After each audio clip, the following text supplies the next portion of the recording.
Hola, bienvenidos a la lección 2 del módulo 4, que va muy relacionada con la lección que veréis también en el vídeo siguiente. Son dos lecciones que abordan un problema fundamental en el ordenamiento laboral, en las condiciones de trabajo. Las condiciones de trabajo suelen ser frecuentemente muy incumplidas.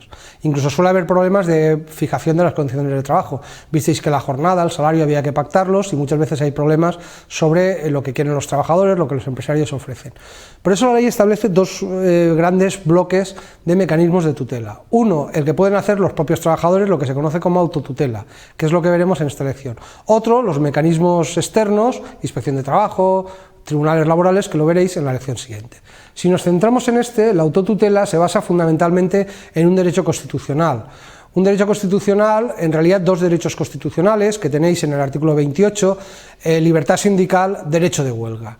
Esos dos derechos constitucionales, o ese conjunto de un derecho constitucional que en realidad es el derecho a la actividad sindical, que ya comprende el derecho de huelga, pues se desglosan en muy diferentes facultades. Por ejemplo, la libertad sindical comprende una serie de facultades individuales y colectivas. Básicamente, individualmente, los trabajadores pueden fundar sindicatos y afiliarse a los sindicatos que deseen.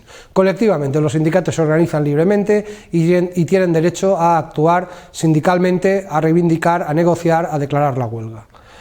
El derecho a fundar sindicatos se reconoce en general a trabajadores y empresarios.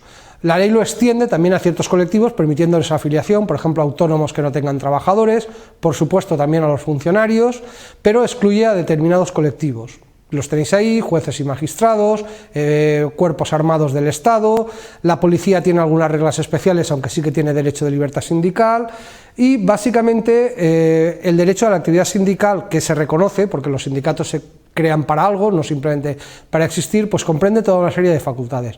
Esencialmente lo tenéis ahí. En todo caso, derecho a poder negociar con los empresarios, a poder plantear conflictos, a poder declarar huelgas, a tener actividad sindical en el interior de las empresas, es decir, básicamente ese derecho a actuación, porque si no, el sindicato, si no se le permite la actuación, no serviría para lo que es un instrumento de igualación, un instrumento de poder de los trabajadores para conseguir igualar su situación con el empresario.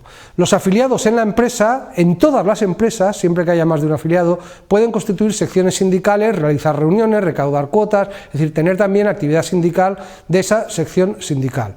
Si la empresa es más grande, puede ser que existan derechos adicionales. Por ejemplo, ahí veis que en las empresas de más de 250 trabajadores, los sindicatos, determinados sindicatos, los que tienen una cierta presencia en el comité de empresa, es decir, que representan algo de realmente en la empresa, pueden contar incluso con delegados sindicales. Son los portavoces oficiales de esa sección sindical de los trabajadores en la empresa frente a su empresario, y estos delegados sindicales pues tienen importantes derechos para defender a los trabajadores. En las empresas de menos de 250 trabajadores en España no existe el delegado sindical, pero como sí es posible crear secciones sindicales, estas pueden tener portavoces informales que de alguna manera serían los portavoces frente al empresario, pero que solo tendrían aquellos derechos que el empresario les quiera reconocer o que se puedan negociar.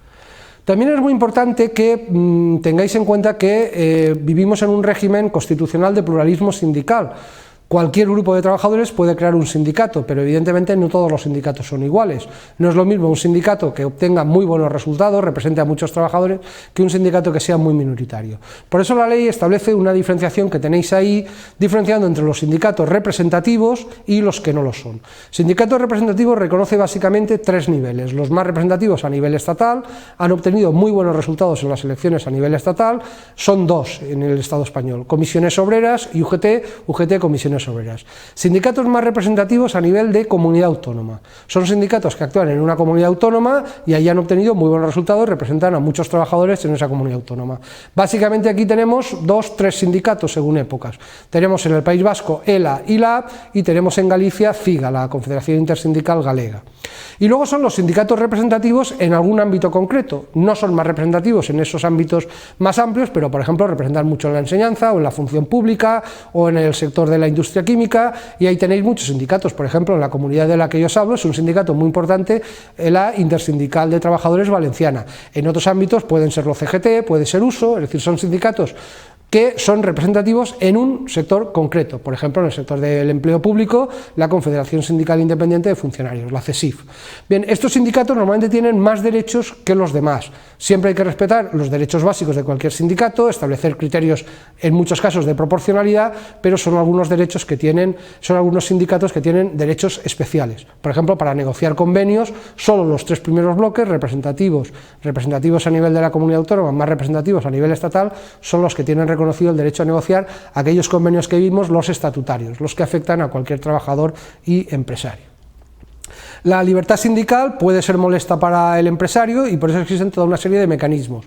Incluso puede ser molesta para el Estado y por eso la transparencia os recuerda que hay incluso mecanismos de tutela internacionales. Hay convenios de la Organización Internacional del Trabajo que protegen la libertad sindical y hay incluso un comité de libertad sindical al que las organizaciones sindicales pueden realizar quejas si un Estado incumple esa normativa. Y en el ámbito interno pues tenéis ahí toda una serie de mecanismos de tutela que los veremos también en el tema siguiente, porque en realidad son los mismos que para cualquier otro derecho laboral.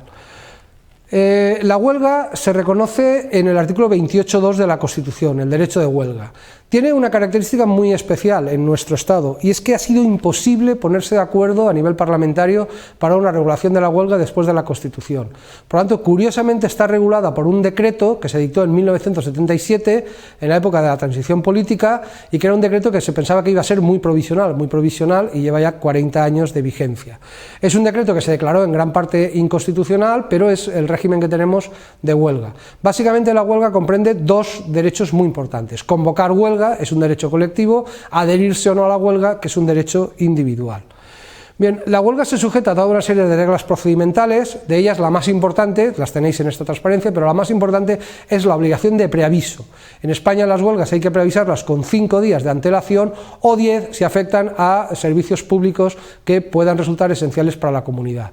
También tenéis alguna regla importante en cuanto a garantía de los servicios esenciales para la comunidad.